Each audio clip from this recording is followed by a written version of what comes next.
Sa bawat yugto ng buhay, likas sa tao ang magnanais ng pagmamahal. Ang maramdaman na siya ay pinapahalagahan at tinatanggap. Ngunit madalas, nagiging pagkakamali natin ang habulin ang damdamin ng iba habang nakakalimutan natin ang pinakamahalagang hakbang, ang paghubog ng sarili. Sa pilosopiya ng Stoicism, itinuturo na ang tao ay hindi ganap na may kontrol sa damdamin at pagpili ng iba, ngunit may kapangyarihan siya sa sariling pagkilos at pagkatao.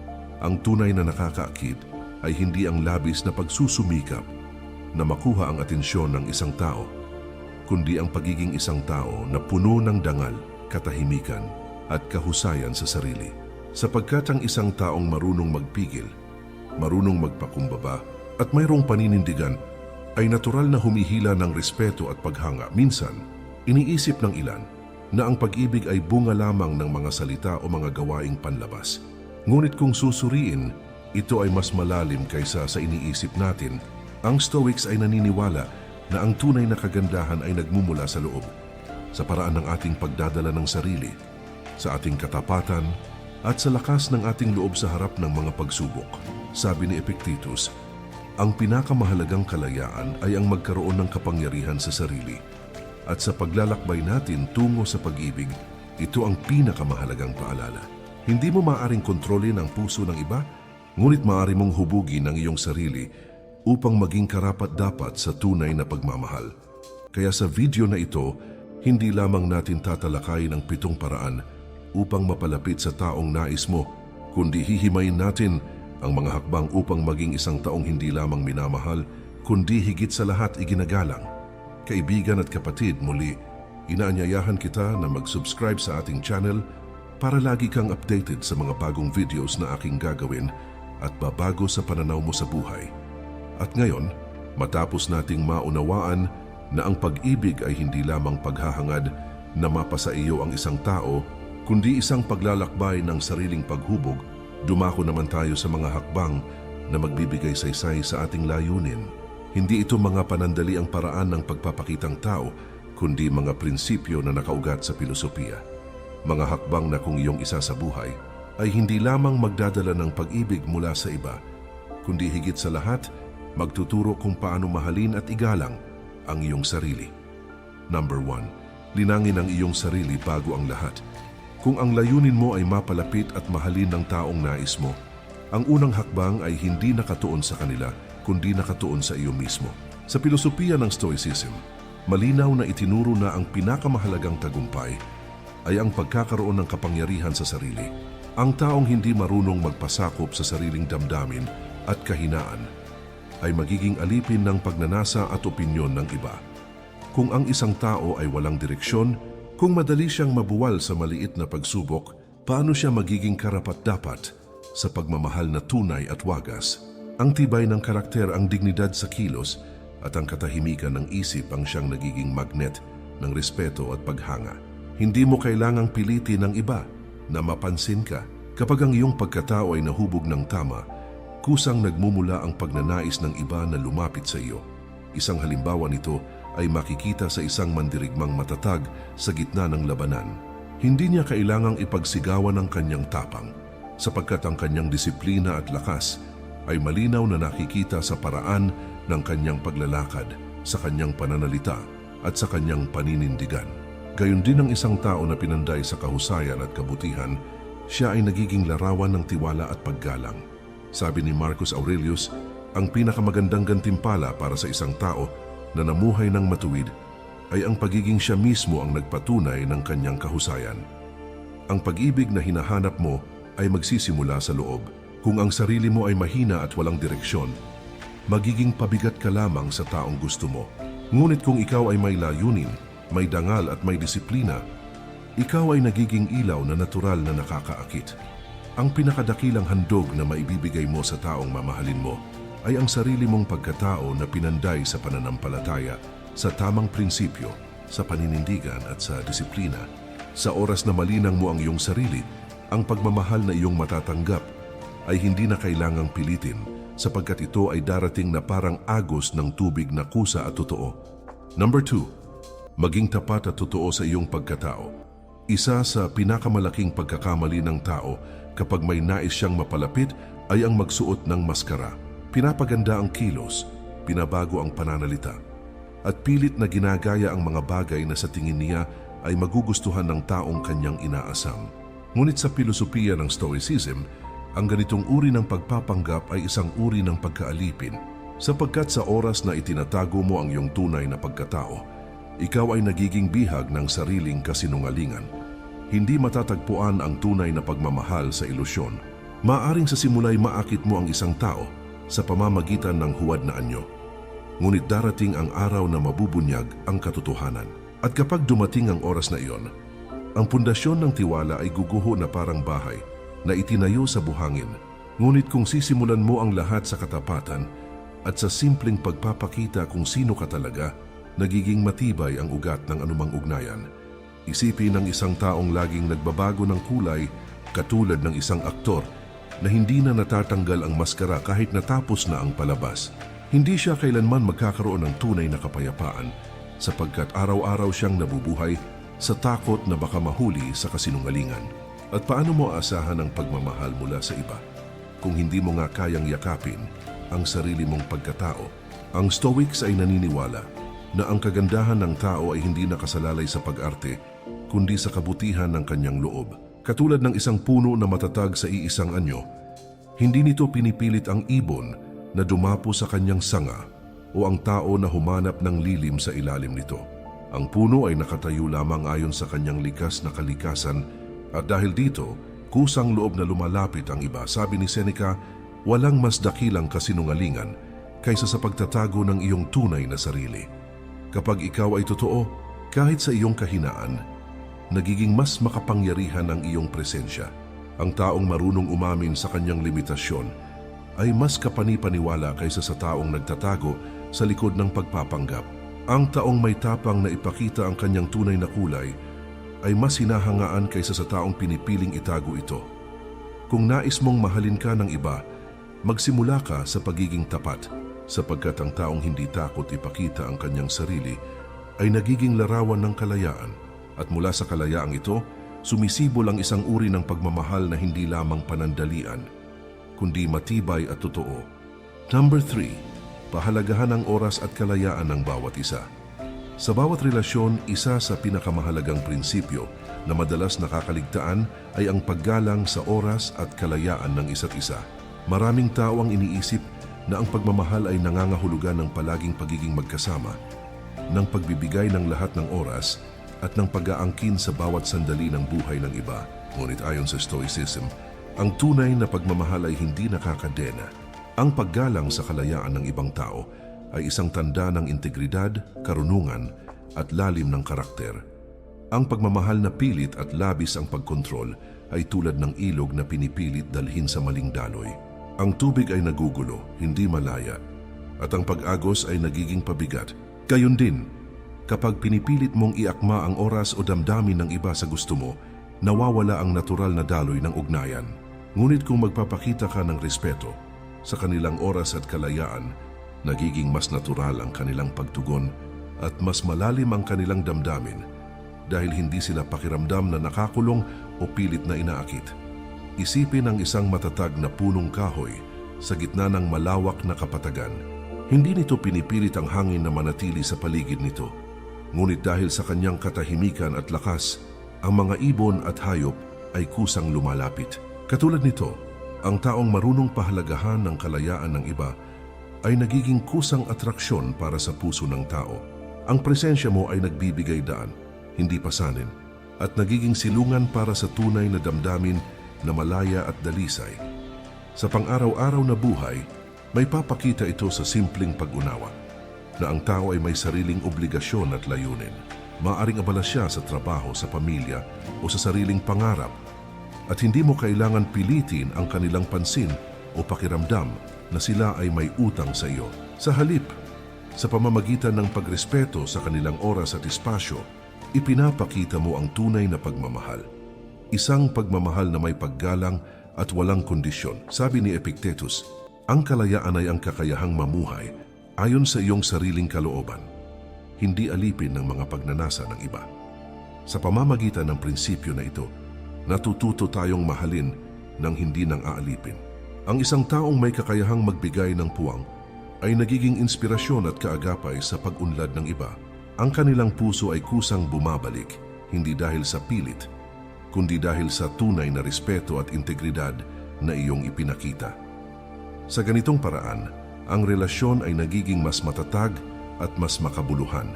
Ang pagmamahal ay hindi na lamang nakabatay sa emosyon, kundi sa pagpapahalaga sa pagkatao ng bawat isa. Sa oras na ang dalawang tao ay nagtataglay ng ganitong respeto at kalayaan, nagiging malaya ang pag-ibig na dumadaloy at ito ay nagiging pundasyon ng isang relasyon na matibay, totoo at nagtatagal. Number 4. Makinig ng buong puso at walang paghuhusga. Isa sa pinakamalalim na anyo ng pagmamahal ay ang kakayahang makinig ng tapat at walang kinikilingan. Maraming tao ang nagkakamali sa pag-ibig sa pamamagitan ng pagpukus sa sarili nilang hangarin o sa pamamagitan ng paghahanda ng sariling sagot habang kausap ang minamahal.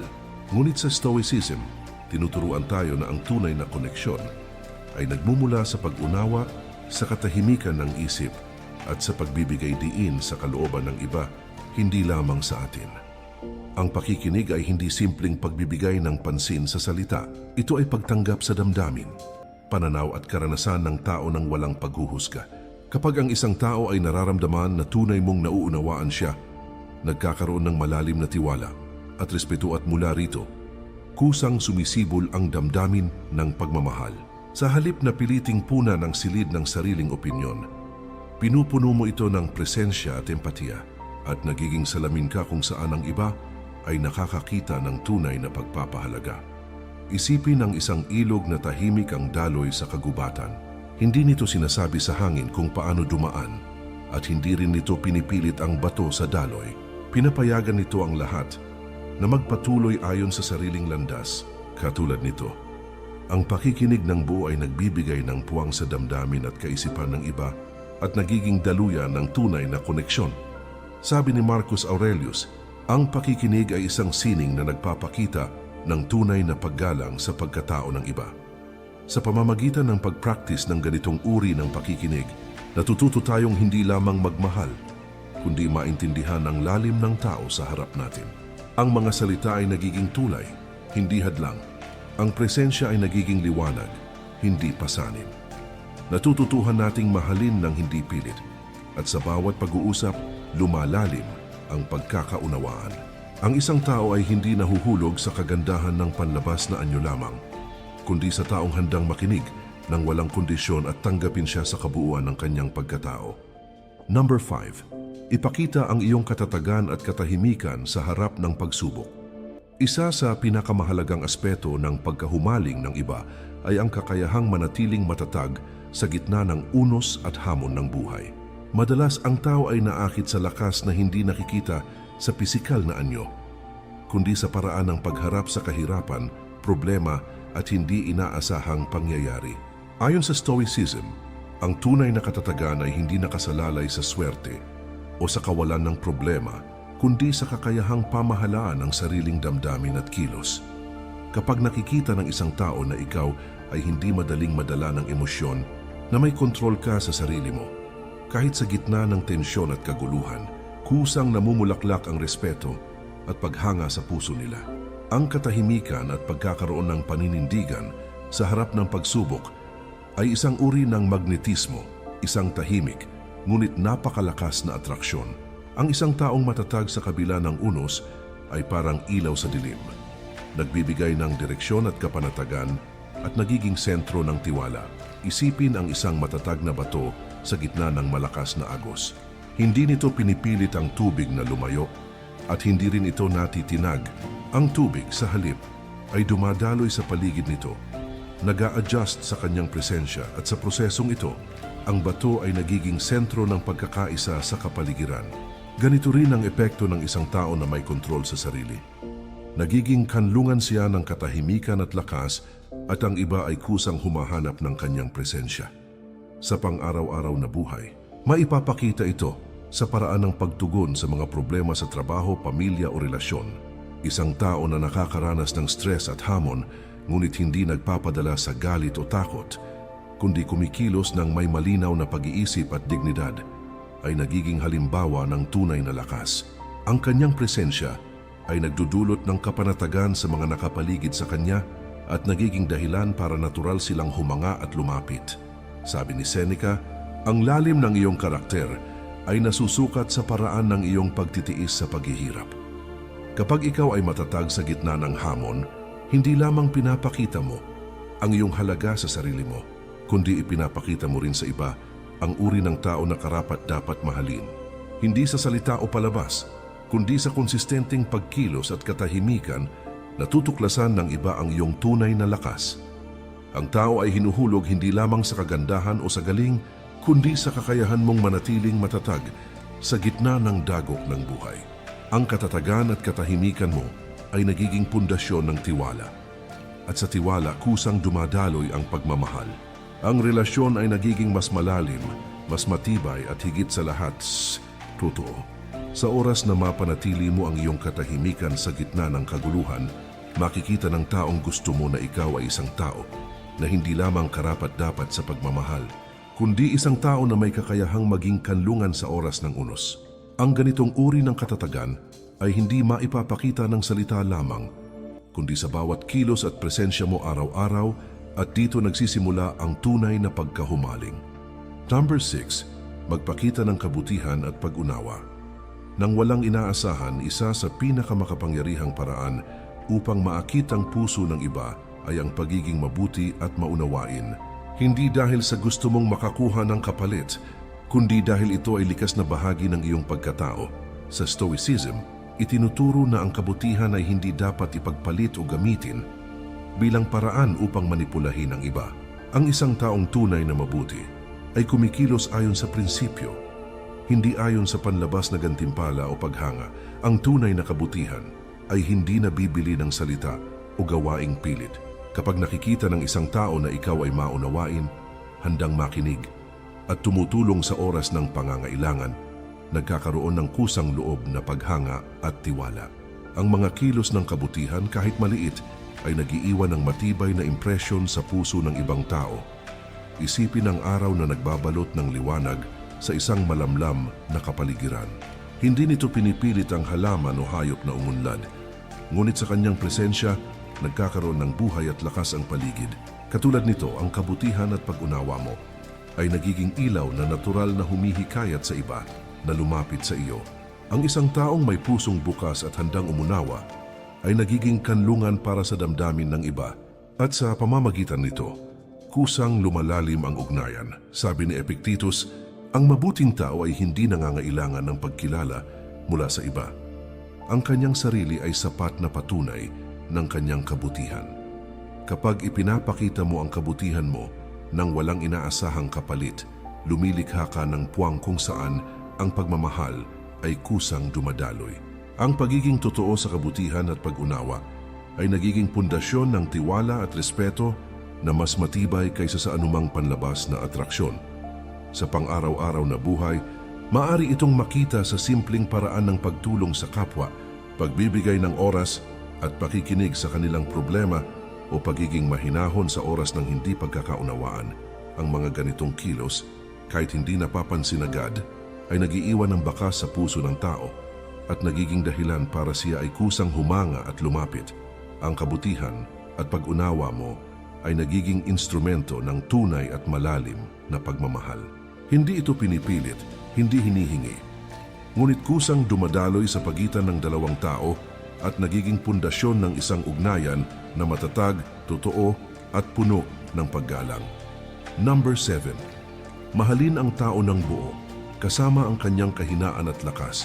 Ang pinakamalalim na uri ng pagmamahal ay hindi nakabase sa ideal na imahe ng isang tao, kundi sa kakayahang tanggapin ang kabuuan ng kanyang pagkatao, ang kanyang lakas, kahinaan, tagumpay at pagkukulang. Sa Stoicism, itinuturo na ang bawat tao ay may sariling landas, sariling hamon at sariling kahinaan. Ang tunay na pag-ibig ay hindi nagtatangkang baguhin ang iba upang umangkop sa sariling kagustuhan, kundi nauunawaan at tinatanggap ang kanilang kabuuan. Kapag naramdaman ng isang tao na tinatanggap siya sa lahat ng aspeto ng kanyang pagkatao, nagkakaroon ng malalim na tiwala at paggalang. Hindi ito pagmamahal na nagmumula sa takot o pangangailangan, kundi mula sa tunay na pag-unawa at paggalang sa kanyang pagkatao. Ang pagtanggap sa kahinaan ng iba ay nagpapakita ng iyong sariling lakas, isang kalayaan mula sa paghatol, at isang kapasidad na magmahal ng buo at dalisay. Isipin ang isang ilog na dumadaloy sa kapatagan. Hindi nito pinipilit ang bato o halaman na umangkop sa agos nito. Tinatanggap nito ang bawat sangkap ng paligid, maliit o malaki, matatag o malambot, at sa pagtanggap na ito lumilikha ito ng buhay at kagandahan sa paligid. Katulad nito, ang isang taong marunong tumanggap sa kabuuan ng pagkatao ng iba ay nagiging daluyan ng tunay na pagmamahal at pagtitiwala. Sabi ni Marcus Aurelius, ang kaligayahan ng tao ay nagmumula sa pagtanggap ng lahat ng nangyayari sa kanya ng may dangal at katahimikan.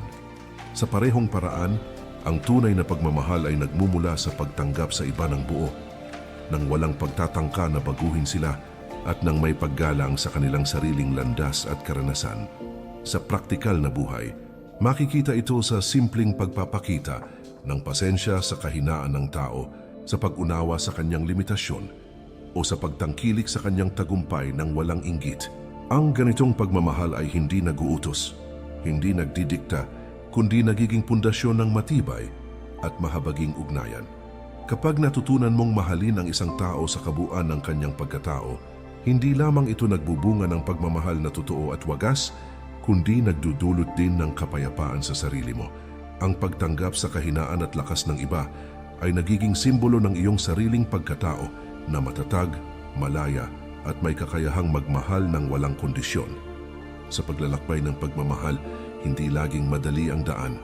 Maraming tukso, takot at kawalang katiyakan ang haharapin. Ngunit sa pamamagitan ng paghubog sa sarili, pagiging tapat, paggalang sa oras at kalayaan ng iba, pakikinig ng buong puso, pagpapakita ng katatagan, kabutihan at pagtanggap sa kabuuan ng tao, natutuklasan natin ang pinakamahalagang aral na ang tunay na pagmamahal ay nagsisimula sa atin. Ang pag-ibig na hinahanap natin ay hindi isang bagay na pwedeng pilitin o bilhin. Ito ay lumilitaw kapag ang ating pagkatao ay matatag, may dangal at may integridad. Kapag natutunan nating magmahal ng bukal sa puso, may pag-unawa at may paggalang, ang tunay na koneksyon ay kusang sumusunod. Sa ganitong paraan, ang pagmamahal ay nagiging dalisay, wagas at higit sa lahat, nagdudulot ng kapayapaan sa sarili at sa taong minamahal natin.